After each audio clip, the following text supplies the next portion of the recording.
Okay, biology chapter 4. We are going to be talking about the cell cycle, mitosis, and meiosis. You may want to open your book. You should have a notes page. Mine doesn't have blanks, yours has blanks on it. Hopefully, I don't go too fast because I don't have the blanks marked on mine. So, if you miss something, just let me know and I will make sure you get it filled in. But these are from your book, so you should be able to follow along. It may help to have your book open to see some of the pictures also. The cell cycle. This is the life of a cell growing and dividing. And so there are 4 phases in a cell cycle. Phase 1 is G1, it's growth. Most of life's activities happen here. Your cell's growing, it's living life, it's doing its thing. Okay? We need cells to do whatever they're supposed to do. We have a lot of specialized cells and they can do different functions depending on where they're at. Your skin cells protect your skin, your optic cells do, transmit messages from your eyes to your brain. Different brain cells do different things. So this is where they're just doing their thing. S is synthesis phase. We are making DNA. We have to make more DNA, an exact copy, so we have a complete copy of the genome. G2 is preparation for cell division, where the cell grows and produces lots of proteins that it's going to need to divide. Mitosis is the actual division of the cell into 2. So mitosis is when we divide one cell into 2, each with an exact copy of the DNA. That is why we need to be able to replicate DNA. So I show you a little picture there: growth, DNA synthesis, preparation for mitosis, and then mitosis, which is cell division. So the cell has checkpoints at G2, M, and G1 that make sure the cell is ready for the next phase. If a cell is not ready for the next phase, the cell will just die. Because our cells are always dying. You've heard that, if you do this, you can get a bunch of skin cells off. So our cells are always dying, both inside our body, on our skin cells. We have checkpoints. When it reaches that checkpoint, if it's not ready to move on, the cell can just die. Okay, we have the word apoptosis, which I think is how you say that. Let me see if there's a apoptosis. Yeah, apoptosis. It's the death of a cell that occurs in normal controlled event. A normal controlled event, death of a cell. So why? Sometimes too many cells are made. Your body's making cells and it just makes them and makes them. There's too many, so it has some die. The apoptosis. Also, I found this interesting. When a baby is being formed, whether I would assume this is definitely applicable to humans, I would assume it would be applicable to other animals also. You start by having kind of like a nub instead of individual fingers. Your individual fingers aren't there first. And then apoptosis kills off the cells in between your fingers to actually develop your fingers. I never knew that. I found that really interesting. So if you know somebody who has webbed feet where 2 of their toes or more than 2 of their toes are not completely separated and they have skin all the way up to here on their toes, that's because those cells didn't all die. The apoptosis didn't work correctly. So I found that interesting. Okay. How does apoptosis occur? So why? Because sometimes there's too many cells, forms your fingers or toes, or if you can't pass one of those checkpoints in the cell cycle, the cell just dies. So how does it die? A series of proteins. Remember, enzymes are proteins. Proteins can break things down, or enzymes especially. They break down proteins, often told by the environment to do that. The nucleus condenses and fragments. The cytoplasm forms blebs, which are small, those blebs, B-L-E-B-S, if that's one of your blanks. Small pouches that extend outward and cause the cell to fragment. Important note here, P53 is an example of apoptosis protein that helps prevent cancer. Spicy food may be capable of activating apoptosis and help prevent cancer. Isn't that interesting that maybe spicy food has a way of helping prevent cancer because it helps cause apoptosis? And so we'd be killing off those cells that then might grow into cancerous cells. I thought that was interesting. Okay, so that's kind of the overview of the cell cycle. Now we're going to go into individual parts of that. First, we're going to talk about budding. Budding is the forming of a new organism as an outgrowth of an existing organism. Hydra and yeast, and then we probably will do this experiment in here where you get to see yeast budding. I don't know. I definitely have a slide of Hydra budding. But if you look at the picture on page 101 in your books, you can see Hydra budding, and it's basically, it's the organism, and then out comes a new organism from the side. So it just kind of buds and creates a new one. So a small portion of the parent cell begins to form a bulge that extends outward. A complete copy of the genome, so your DNA, moves from the nucleus of the parent cell to the new bud cell. So it copies the DNA, and then a new copy moves, and then it completely pinches off. So who does budding? Multicellular organisms like sponges, worms, and plants can do budding. Okay. So budding is one form of asexual reproduction because it only requires one parent. A second type of asexual reproduction is binary fission. And this happens a lot in prokaryotic cells. Remember, prokaryotic cells are those that do not have membrane-bound organelles. So in binary fission, DNA replicates. It is a circle. And so it can start at the origin and then work in both directions.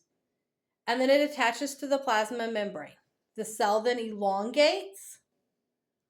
And a special protein, so the cell elongates and the DNA then moves to each side as the cell elongates. Special proteins called FTSZ forms a ring in the center, and then that's what the plasma membrane forms along to make a new plasma membrane, and then the cell splits in two. There's a picture of that also on page 101. So that's binary fission. Again, asexual, the two daughter cells are exactly alike. There's no variety in the genome. Okay, mitosis.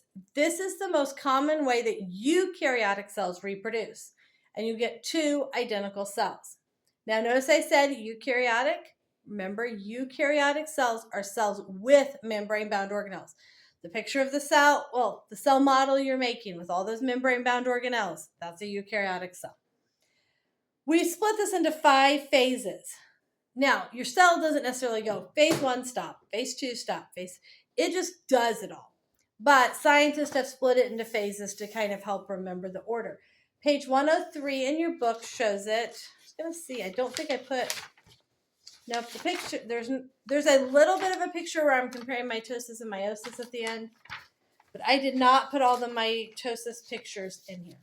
We will be doing an activity, maybe a couple of activities on mitosis to make sure you really, really understand mitosis because it's a pretty important part of biology. So the first part is called the interphase. Interphase is where G1, S, and G2 of the cell cycle. This is when most life functions occur. Most cells are in this phase. DNA is replicated during interphase. So your DNA is replicated, and we talked before about how DNA was replicated. Remember, it kind of splits apart, new bases come in, and then we get our 2 new exact copies, unless there's a mutation, but exact copies. So first phase is interphase. Second phase is prophase. So remember, your DNA is stored in your nucleus. So the nuclear membrane begins to break down because in order for it to split into 2 cells, we need to break down that nuclear membrane. Chromatin forms chromosomes. So chromatin is this like wide web, all weaved together of your DNA. And then it starts to wrap up and make neat little organized packages called chromosomes. And if you've ever seen what's called a karyotype, you see your chromosomes all lined up. So it begins to form these chromosomes. You always have 2 of each of your chromosomes in each of your cells. There's a slight exception we'll talk about when we get to meiosis. But 1 set is from your mom and 1 set of your chromosomes is from your dad. Humans have 23 pairs of chromosomes, or 46 total chromosomes. 23 pairs. If you ever have somebody who has 3 of 1 copy of a chromosome, that is a genetic disorder. So one of them is trisomy 18, and that's where you have 3 of chromosome 18. most of the time those babies don't live for very long, but that's one example. Down syndrome is 3 of, I think, chromosome 21, if I'm remembering right. Obviously, people with 3 of chromosome 21 can live and have productive and good lives. So there are obviously some disabilities that go along with that. So, but you are typically going to have 23 pairs of chromosomes, or 46 total. 1 from your mom, 1 from your dad. These chromosomes are similar but not identical because your parents are not identical. So they're going to be very similar. They code for the same genes, but they are not identical in the information that they carry. Once your DNA has been replicated, you then have 2 sister chromatids of each chromosome. So if you look at the bottom here, you have a picture of homologous chromosomes. So homologous means that they code for the same DNA. But one of those homologous chromosomes, this one would be from mom, let's say, and this one's from dad. When they replicate, you now have 2, this one's mom's DNA, this one's dad's. These are identical. Okay? So these are the replication of each other. But this is all from one parent. This is from the other parent. These are in each of your cells, in every cell in your body. So these 2 pieces are called sister chromatids. Chromosomes have chromatids. Okay, they're joined at the centromere. The 2 chromatids are joined at what is called the centromere. A cell is haploid if it has 1 of each chromosome. The only cells that have that within animals are egg and sperm. And they're diploid if they have 2 of each chromosome. So in humans, I wrote that backwards. I wrote in humans 23 in diploid and 46 in haploid. That is backwards. 46 in diploid and 23 in haploid. Make sure you fix that. 46 is your diploid number and 23 is your haploid number. And meiosis is where we would make sperm and egg cells, because you only want them to have half, because they're going to combine, and then 23 plus 23 will make your 46. Okay, so in humans, 46 is your diploid number, 23 is your haploid number. Okay, so we're still in prophase. We have interphase, we have prophase. So prophase, our nuclear membrane breaks down, our chromatin forms chromosomes, spindle fibers are formed. These are going to be used to separate those chromatids to make sure they go to each side. Centrioles, remember those organelles that none of y'all could remember on the picture? Those are the centrioles. They move to opposite sides of the cell, and they attach to the plasma membrane over there. They're going to pull the spindle fibers, so they're going to pull it all apart. We're going to act all this out next week. Metaphase. So interphase, prophase. Now we're on metaphase. Microtubules connect to chromosomes and begin to line them up. Metaphase means middle. They're all going to line up in the middle. They're arranged with the separate, so they will separate the sister chromatids, pulling one. Excuse me, sorry. So they're going to separate the sister chromatids. One's going to go to each side of the cell. We want that because we want 1 copy of our DNA from each chromosome in each cell. We now have our M checkpoint that we will make sure everything is fine, or the cell will just die. So if you end up with like the chromosomes not separating right, this is where your cells would just die off. So interphase, prophase, metaphase. Metaphase means middle. Anaphase, now they're starting to pull toward the sides. Our spindle fibers that are attached get shorter, and the centrioles just start pulling those spindle fibers in. Then we get to telophase. The spindle fibers go away.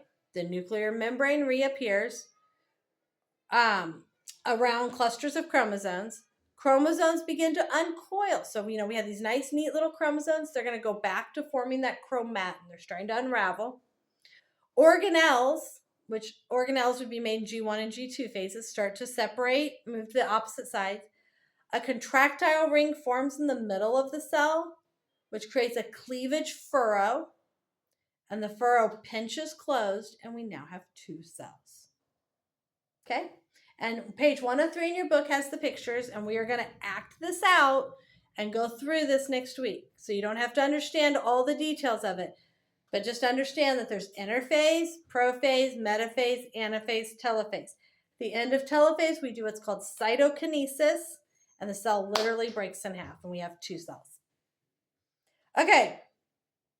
Difference among organisms. Plants use vesicles from the Golgi to form a new cell wall. That's all you need to know. Plants also have to form a new cell wall. Okay. There we go. That covers a lot, right? Now we're going to talk about meiosis, which is different than mitosis. So mitosis forms all your regular body cells. You need new skin cells, mitosis has got it. You need new liver cells, mitosis is there. You need new muscle cells, mitosis has got you. Meiosis is going to form your sperm or your egg cells. Okay. There's some little details, so we're going to go through it, and then we will look at the picture. I have a Venn diagram comparing them, and then this picture comparing them too. So that kind of, hopefully, I want you to have the overview of it, and then we will walk through it next week too. Okay, so meiosis, you're going to produce 4 haploid cells.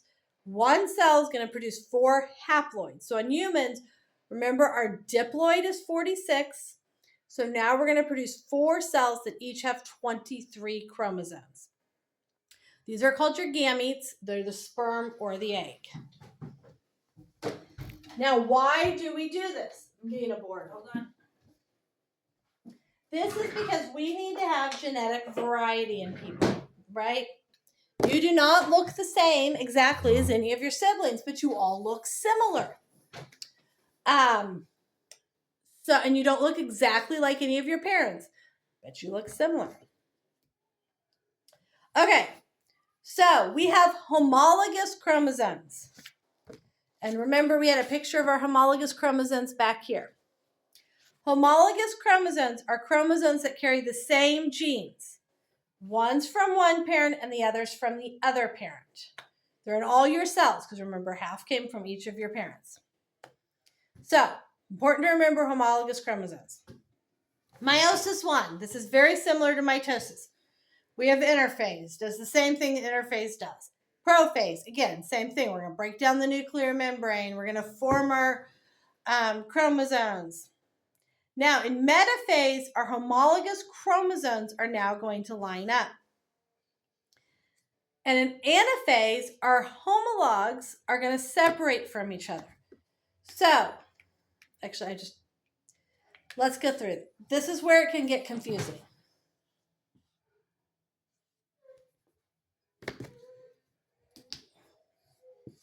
Okay, these are homologous chromosomes. Okay, that's what we're going to call them. These are going to be our homologous chromosomes. Remember, during mitosis, they are going to line up like this. And then one of these goes to this cell, one of these goes to this cell. One of these goes, and one of these goes. So we can make our 2 new cells. During meiosis 1, this goes to one cell, and this goes to a cell. The homologous chromosomes split among your cells. So now you would have, that marker's not working, right? You would have this cell that would have that one. Let me find another blue marker. Hold on.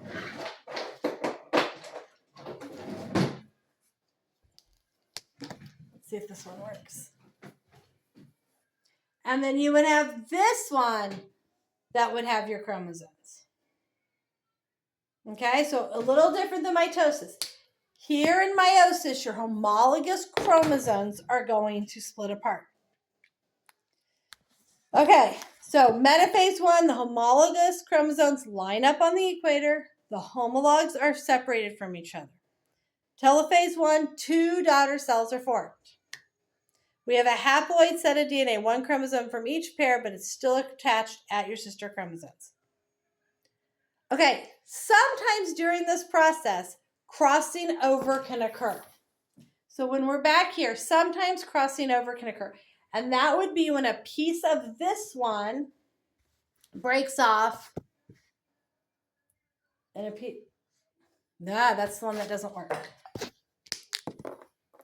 And it comes and joins over here, and a piece of this one joins over here. This allows for even more genetic variety when that crossing over can occur. So it basically would take a piece of, let's say it's the gene for finger length. I don't know. This is a random one, okay? Gene for finger length. The one from your mom and the one from your dad cross over. So now the chromosome that has all your mom's genes has your dad's gene for finger length. And the one that has all your dad's genes has your mom's gene for finger length. This is just to allow more genetic variety among people or whatever organism that does this. Okay, so lots of organisms do meiosis. And so this, I think everything eukaryotic would do meiosis. Well, I guess everything that produces does not, everything that sexually reproduces does meiosis. That's what I should say. So that crossing over gets us even more genetic variety. That's why it's really good that occurs. Okay, meiosis 2. In meiosis 2, so meiosis goes through 2 sets. Meiosis 1, and then we do meiosis 2. We do not replicate the DNA. We do not duplicate the DNA. Because now what we're going to do is we're going to take and separate these into 2 new cells. Okay? And this one over here is going to separate into 2 new cells. So do you see how you end up with 4? And these are haploid cells instead of diploid cells. So we end up with 4. So, prophase 2, nuclear membrane again, disappears. Spindles move the chromosomes. Anaphase 2, the cell elongates, the sister chromatids move to opposite ends. Telophase 2, the nucleus reappears, and we have cytokinesis, which is the actual breaking apart of the cells. Okay, let's look at this picture first.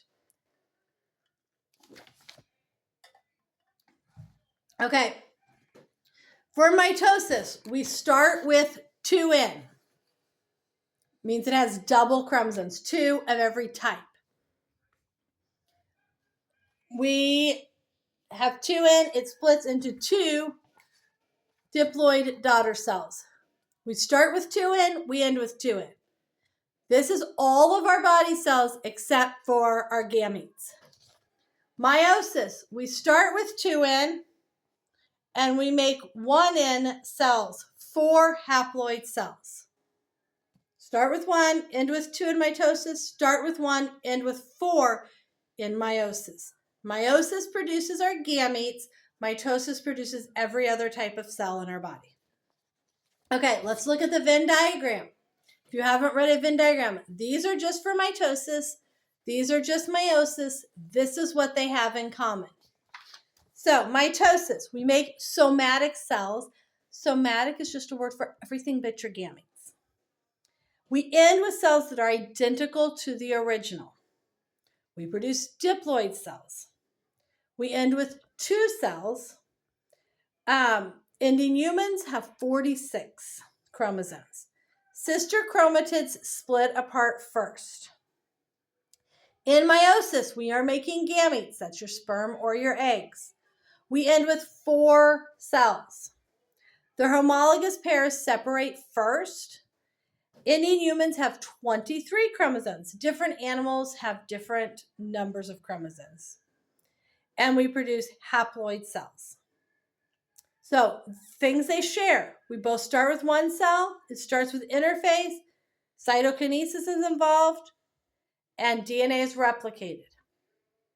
Okay, like I said, we are going to act this out and do some hands-on things with mitosis and meiosis, but I want you to have the basic facts before we do that. And we'll actually be able to look at an onion root tip, and you'll be able to see the different parts of mitosis in, I don't know if I have, yeah. It says Ascaris and onion. I know I have the onion. I'll have to see if I have Ascaris. But we can actually see the different phases in a cell under the microscope. So that's really cool. Okay, some things about humans. We're not going to go into a lot of the details, but humans, a gamete is a mature haploid cell used in reproduction, an egg or a sperm. A zygote is a diploid cell after sperm and egg have united. So it's one cell, but after the sperm and egg have united. Spermagenesis, notice the word genesis means beginning. It's the process of making sperm cells. You get four mature haploid cells. Oogogenesis is the process of making egg cells. You actually only get one. So notice how we say in meiosis you're going to get four haploid cells. What happens when you make human eggs in people? One of these grows really big and the other three are super tiny. So you only get one mature egg cell through meiosis. And this, I know this is humans. I will have to ask Kate if that's other animals too. She might know. So you only actually end up with one large cell here. And the reason is we unevenly split the cytoplasm and the organelles and put them into the one cell. We still split the DNA between the four, but we put more organelles and cytoplasm in one cell to make it larger so it can be large enough and have the things it needs to support the growing baby until it gets the nutrients from mom. So we make the egg cells need to be bigger to have more of those organelles to support the baby. Okay, so fertilization is the union of the egg and sperm cell. So we have like marine organisms that they just kind of float around and find each other. We have plants. And then your book also talks about artificial intelligence.